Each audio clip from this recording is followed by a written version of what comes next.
একদম মানুষের কোলে উঠতে চায়।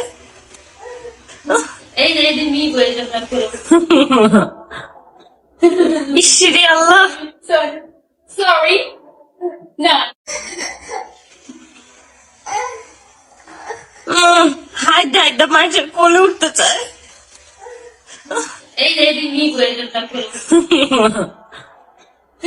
ইসরে আল্লাহ, সরি না হাই একদম মানুষের কোলে উঠতে চায়।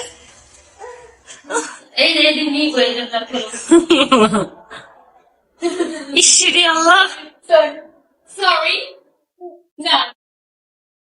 আখির ছেলে আয়াস দেখো রিয়াকে ছাড়া কিছুই বোঝে না। আখি কিন্তু বিভিন্ন প্রমোশনের কাজের জন্য বিভিন্ন সময় আখির বাইরে থাকা লাগে, সেই ক্ষেত্রে কিন্তু আয়াস বাবু মানে রিয়ার কাছে থাকে এবং রিয়ার আম্মুর কাছে থাকে, মানে আয়াসের নানুর কাছেই কিন্তু থাকে। তো বন্ধুরা সেই ক্ষেত্রে কিন্তু আয়াস রিয়াকে আর ওর নানুকে এত এত ভালোবাসে যে ওর মাকেও অনেক সময় সে চিনতে চায় না।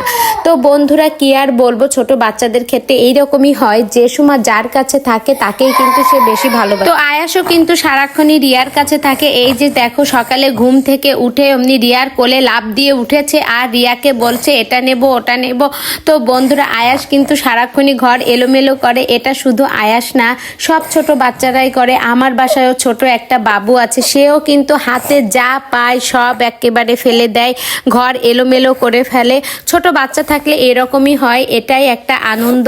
তো বন্ধুরা এই ভিডিওটি সম্পর্কে আপনাদের মূল্যবান মতামত অবশ্যই কমেন্ট বক্সে জানাবেন। আর আয়াসকে আপনাদের কাছে কেমন লাগে সেটাও একটু কমেন্ট করে বলবেন। তো ভিডিওটি ভালো লেগে থাকলে একটা লাইক করবেন।